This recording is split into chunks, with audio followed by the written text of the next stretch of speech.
Зиянкестермен күресті бастау үшін оларды алдымен біраз бақылауға алған жөн. Негізгі назарды құмырсқалар тізбегін қайдан келіп жатқанын аудару керек. Бұл олардың иленуін, шоғырланған жерін табуға көмектеседі. Олардың илеуі үй ішінде, сыртта, тіпті көрші пәтерде болуы да мүмкін. Иіс арқылы үркіту құмырсқаларды жоюдың жеңіл, қауіпсіз, адамгершілік тұрғыдан да ең бір тиімді әдісі. Мұндай әдістің танымал нұсқалары: лимоннан шырын сығып алып, құмырсқалар үймелеген аймақ пен тізбектеліп жүрген жолдарына сеуіп шығу керек. Ақ желкен, жалбыз, жусан секілді өсімдіктерді ұстап тұрып, құмырсқалардың белсенділігі артқан аймаққа қоюда зиянкестердің үйді тастап кетуіне әсер етеді. Эфир майы тек қана құмырсқалар ғана емес, сондай-ақ тарақан, бүрге, шыбын секілді жәндіктерді де үркітуге қауқарлы. Сода кір жуатын ұнтақ пен ыдыстарды жууға арналған соданы құмырсқадан біржола құтылу үшін пайдаға асыруға болады. Зиянкестердің ағзасында қышқыл көп болғандықтан содамен араласқаннан кейін белсенді реакция береді.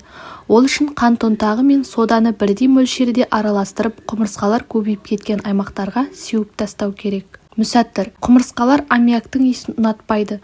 Сондықтан зиянкестерден құтылудың тағы бір амалы 1 литр суға 100 мг мүсәттір араластырып, қауіп көбейген аумақтарды өңдеп шығу керек. Мүсәттірдің өткір иісін 20 минуттан кейін-ақ сезбей қаласыз, ал жәндіктер үшін бұл иіс өте ұзаққа сақталады. Егер аталған өңдеуден кейін құмырсқаларға апталар салып қайта шығып бастаса, тағы сол мүсәттір қоспасымен шкаф сөрелерін, терезенің алды сияқты жерлерді сүртіп шығу керек. Зиянкестерді жоюға арналған химиялық қоспаларды кейде пайдалана алмайтын кездер болады. Мұндай кезде әр үйдің асханасынан табылатын ас дәмін келтіретін тұзды құмырсқаларға у ретінде пайдалануға болады. Ол үшін тұз бен соданы бірдей көлемде араластырып, үстінен су құйып, бір күшпен құмырсқалар жолына шоғырланған жерлеріне себу керек. Сабын шақырылмаған қонақтардан құтылуға, сондай-ақ кәдімгі кір жуатын сабын да көмектеседі. Сабынды қатты және суға араластырып, сұйық күйінде де пайдалануға болады.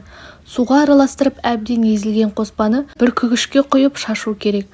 Осыған 4-5 тамшы эфир майын араластырса, зиянкестерді жою тиімділігі арта түседі.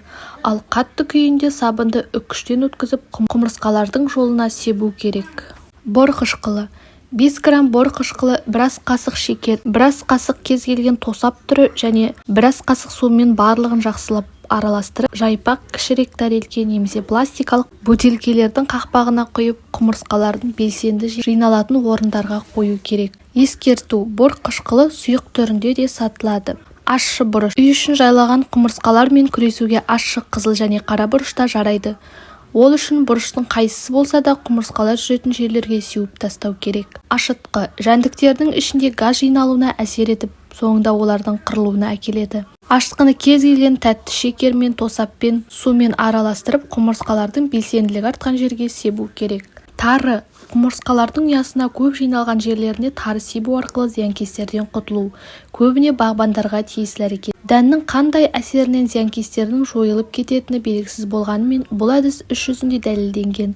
Сондықтан құрғақ ақталған тарыны зиянкестер көп жерге сеуіп тастау керек. Сондай-ақ құмырсқалардан химиялық заттардың көмегімен де арылуға болады. Тек мұндайда барлық қауіпсіздік ережелерін мұқият сақтаған жөн. Балаларға абай болу қажет.